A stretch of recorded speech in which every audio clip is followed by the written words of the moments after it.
Well,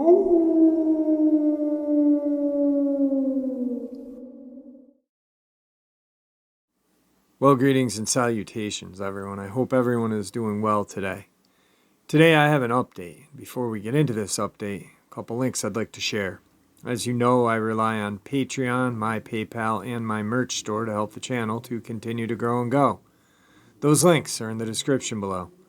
Also, Dogman Frightening Encounters, Volume 1, 2, and 3, the audiobook versions. They were written and researched by Tom Lyons.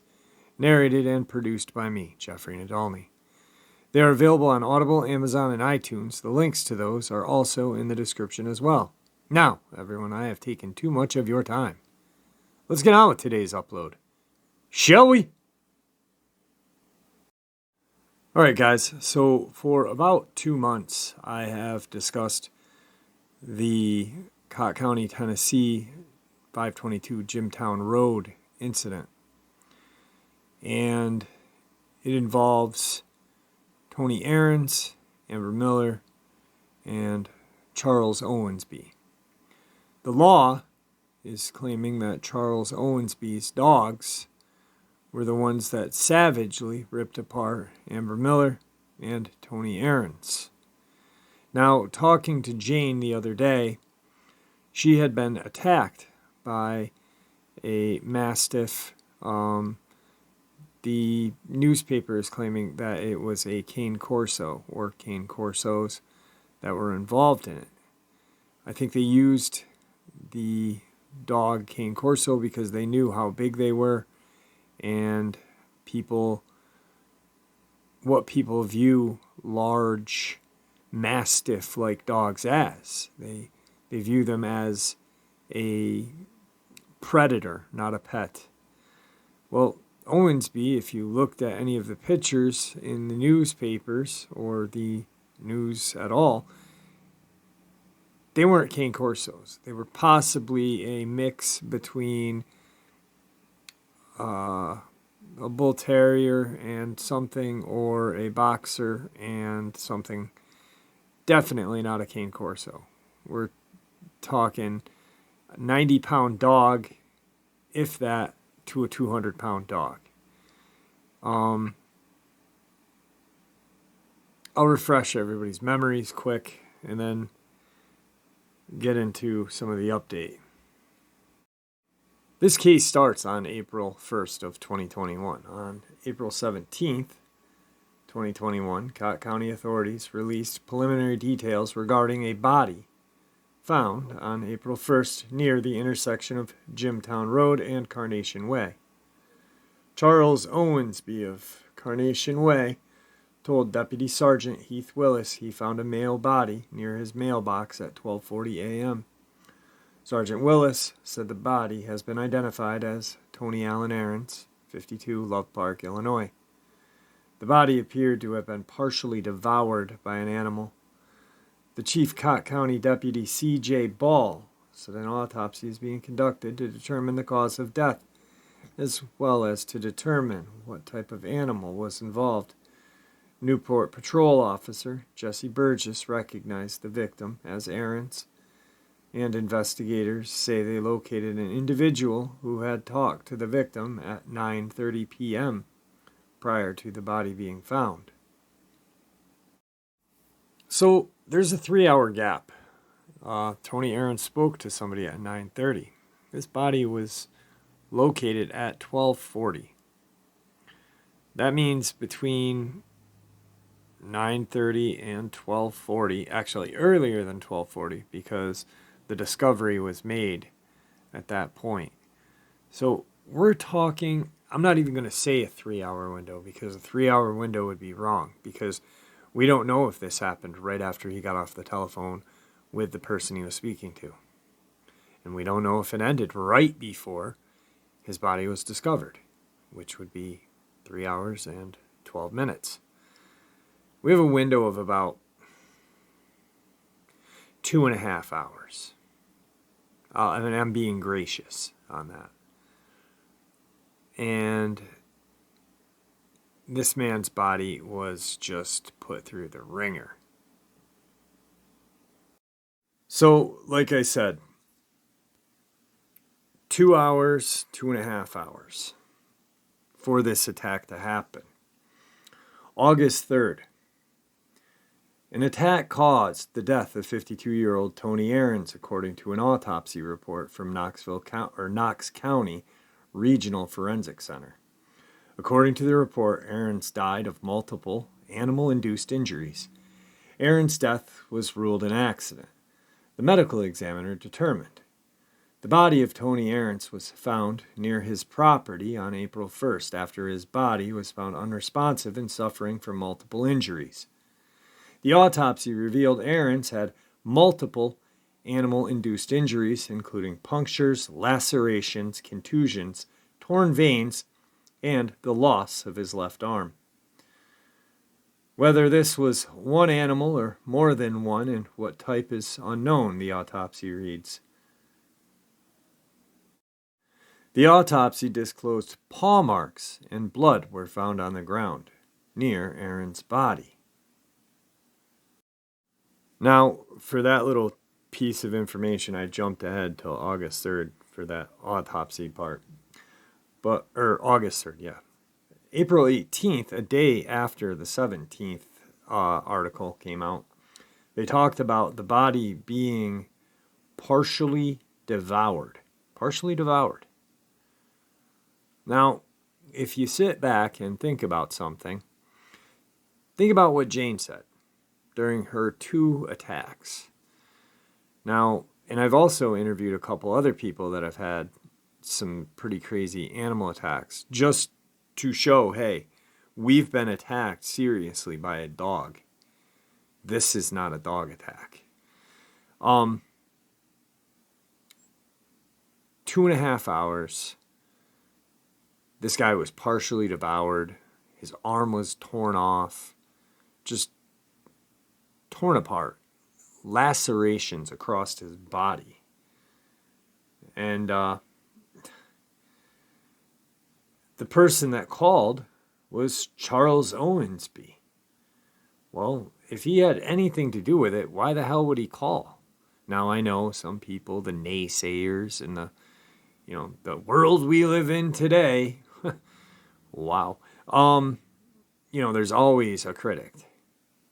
So people are like, well, he called so he could take the heat off himself. Well, not really, I'm guessing, because if you look into this guy, he's not that intelligent. He's a stooge. He's not even a criminal. He's just a fucking idiot, is what he is. No lack of better word. I just want to call him a fucking idiot because the idiocy of his crimes does not make him a criminal. So what else is there? Why would he call on a case that could result into him being looked at? Then they say, in these cases, the cane corso. Well, he didn't have any cane corsos if you looked at his pictures of his dog. He literally had, I don't even think this mutt weighed more than 60 pounds. It was a tiny little thing. Yeah, it might have bit hard, on your thigh or something, or shin. But no tearing apart like the amount of damage that was done to Tony Aarons. Now, we're not even talking about Amber Miller yet. When we get into Amber Miller, this is just crazy. But I'm not done talking about Tony Aarons yet. So, the autopsy, the same autopsy that was so just forthcoming with answers. The report revealed Aarons tested positive for methamphetamine. According to the medical examiner, blood levels of 200 to 600 nanograms or milliliters of methamphetamine are typically reported in those who abuse the drug and exhibit violent and irrational behavior. Test shows that 1,000 nanogram or milliliter of methamphetamine in Aarons' system at the time of his death. Aarons was the first of 2 people to die along Jimtown Road in Cocke County, prompting authorities to warn travelers to use caution. Different news article. This one is Toxicology report states that methamphetamine and amphetamine were found in Aaron's bloodstream. Cocke County Sheriff Armando Fuentes previously stated that the use of methamphetamine was believed to be a contributing factor in the case. What?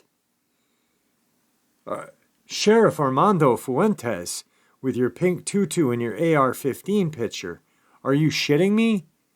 How did the man rip his own arm off because he was all methed up, start clawing at himself, devouring his own self? I mean, was he on the flocka? What the fuck is going on with this guy's friggin' brain? Take the tutu off, put the AR-15 down, Sheriff Armando Fuentes, and do your job. Stop blaming methamphetamine as being the contributing factor to an attack that has nothing to do with it. It's called the smear campaign. And it even happens to poor Miss Amber Miller, which is quite disturbing. 29-year-old woman named Amber Miller was mauled to death by a pack of dogs, according to friend Brittany Reese, who wasn't there. Just according to. Gotta love the media. Steve Mays said he found Miller up against a tree following the attack and described taking her to the hospital in his truck. I just hate to walk up and see her that way. I'm glad we was there to get her to the hospital. I'm just sorry that we had to see it.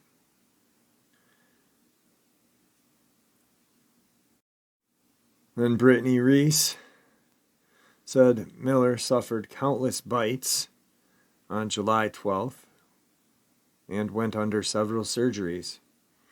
They weren't just minor bites. She got sepsis. Her arm got took off.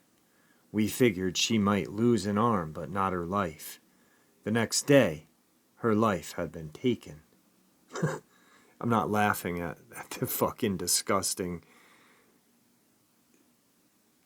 crime, or it can't even be a crime if it's a Dogman attack.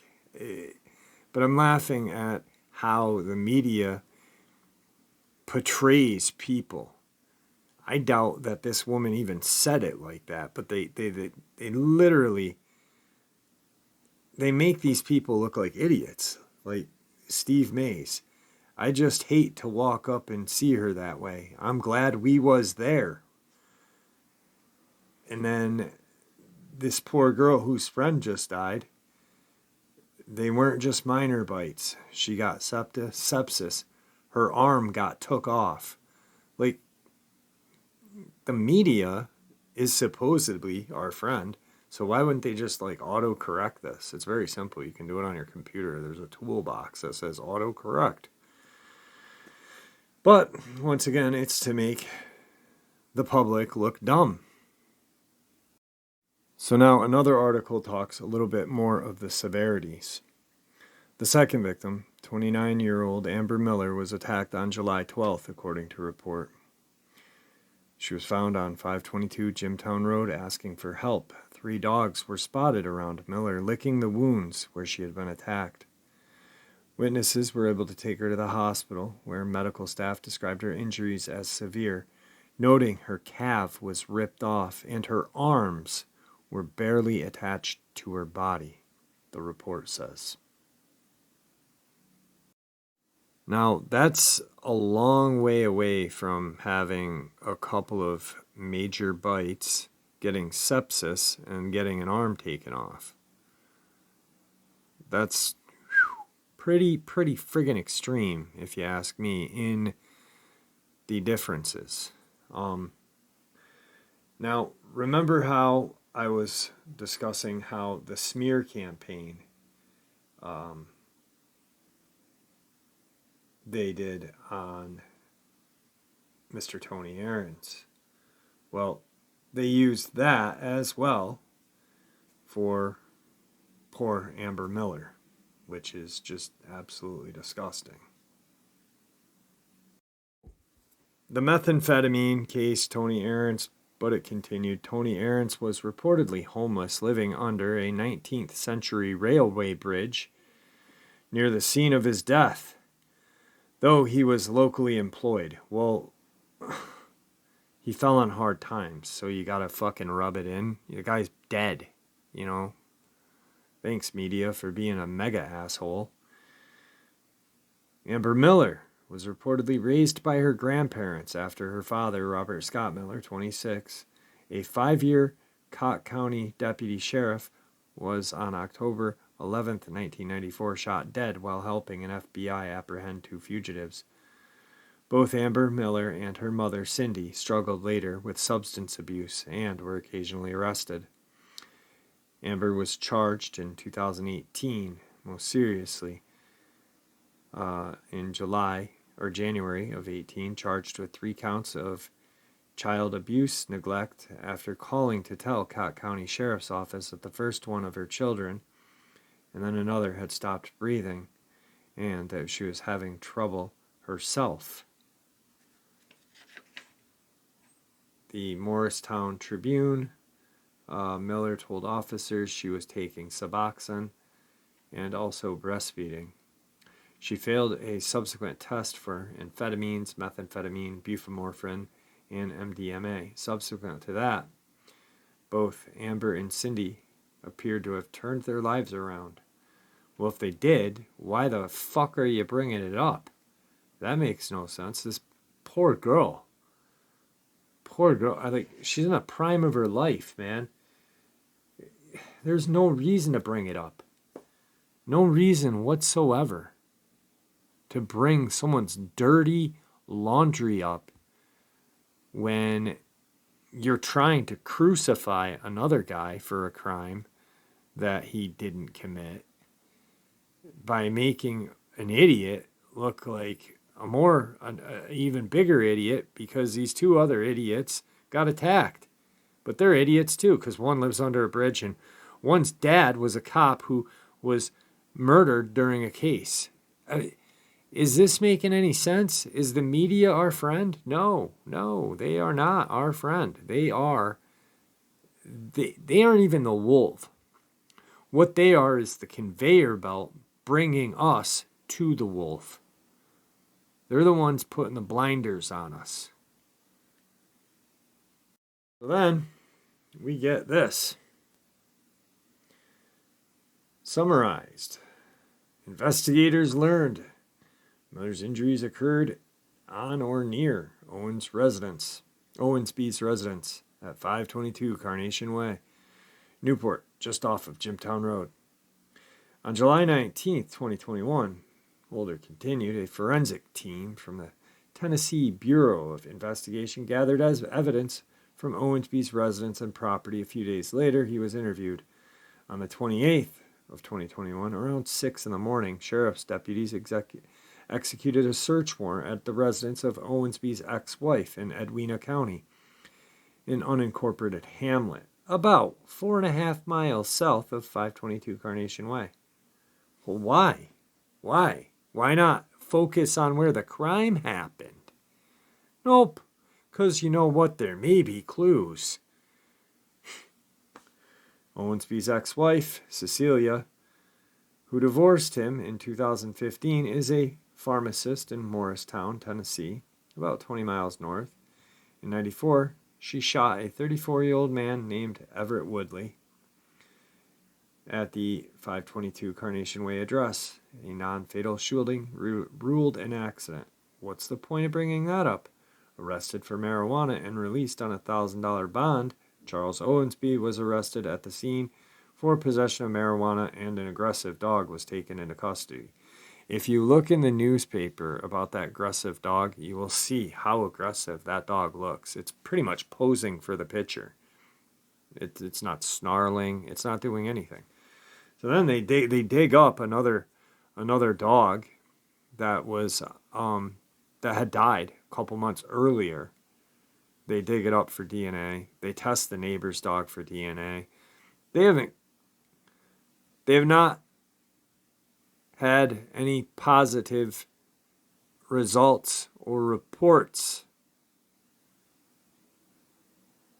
Then Owensby gets charged with the marijuana incident And the grand jury indicts him on an old case. Charles Owensby charged with aggravated domestic assault on January 11th. Guess what date of the newspaper that was in? June 29th. It's almost like they were setting him up for, it's almost like they knew another attack was going to happen. And you know what?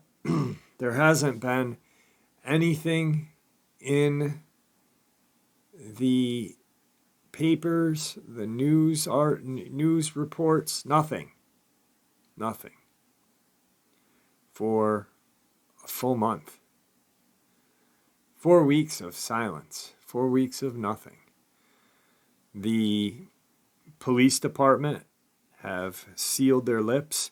The paramedics, the first responders, have sealed their lips. There's no way of speaking to them because I called with my uncle, who is an undersheriff or was an undersheriff, and tried to use some of his pull. We did speak to a reporter who really wasn't that helpful, just shared the same information that I just gave you, and then said she's got to go. So I'm not really sure why Armando Fuentes isn't speaking, why anyone in the paramedic crew or first responders, fire department are not speaking, but we called them. And no one is speaking. No one. I've got a phone number from a guy that lives in Jimtown Road, or lives in the area, and I'm going to text him tonight and see if I can get any gossip around the area from him. Because, not even gossip, but neighbors seeing things and talking. Neighbors hearing things and talking. They might speak to a police officer and because he knows them, let it slip a little. But no one's been talking. So I don't know. I've seen it on Facebook and I've seen it on YouTube. That people have spoken to the sheriff or paramedics and first responders. That's a lie. No one's talking. So I don't know why people have to lie. And that's a big thing in this, is people, the media lie, the government lies, and then people who are just looking to be, I guess, fame whores in this field of cryptozoology lie as well. They either lie about who they are in real life or who they know in real life or what they do in real life. And it's a fucking really confusing thing because what it does is it makes things worse for us. Because if we can't trust our media, if we can't trust our government, and supposedly we can trust people that are into what we are into but then lie too, who do we trust? I mean, how are we supposed to... Where's it end? When's it end? No one's talking. I tell you what I did do, though. I really didn't want to share this because I haven't gotten a response yet. But I got the phone number of Mr. Owensby. I left him a text message and a voicemail to hear his side. And I'm hoping, I really am hoping that he responds. Because it wasn't just a Facebook response. Like, I got his phone number. Because I want to know his side of the story. I want to talk to him. And I'm gonna. And then, there'll probably be some channel out there that'll say, I've got Charles Owensby after tonight. But it probably won't be. Because, you know what? Chances are he won't be able to talk because, little secret, he's in jail. So I'm hoping when he gets out of jail right now, because he's in jail for, I think, 2 or 3 more days. And not for the marijuana, but for, he's serving different, he's got all these cases. And he's like serving like 5 days here, 2 days here, a couple days here, getting bonded out. Because what they're doing is they're keeping him in the system till this case ends. And what they're going to do is they may not even pin it on him, but they're using him as a scapegoat. I don't know. What do you guys think? I think it's a big mess. I really do. It's a huge mess. And it's liars all around. Liars all around us.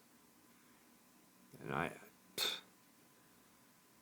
I hate it. I really do. I love the study of this, and I love learning, and I love that, but I'm sick of the lies. I'm truly sick of the lies.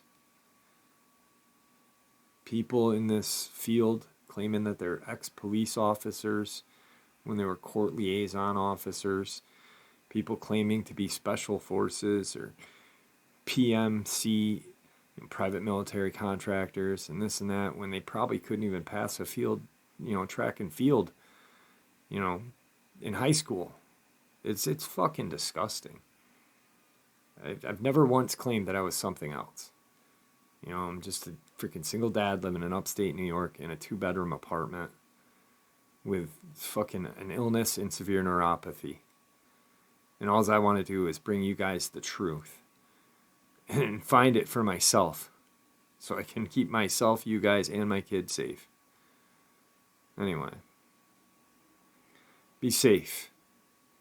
Because you know what? I'm slowly learning. The only people that are going to keep us safe is ourselves. The only thing we can do is be kind to one another. With that, I'm going to bid you farewell. Stay safe. Be kind. Have a wonderful day. See ya!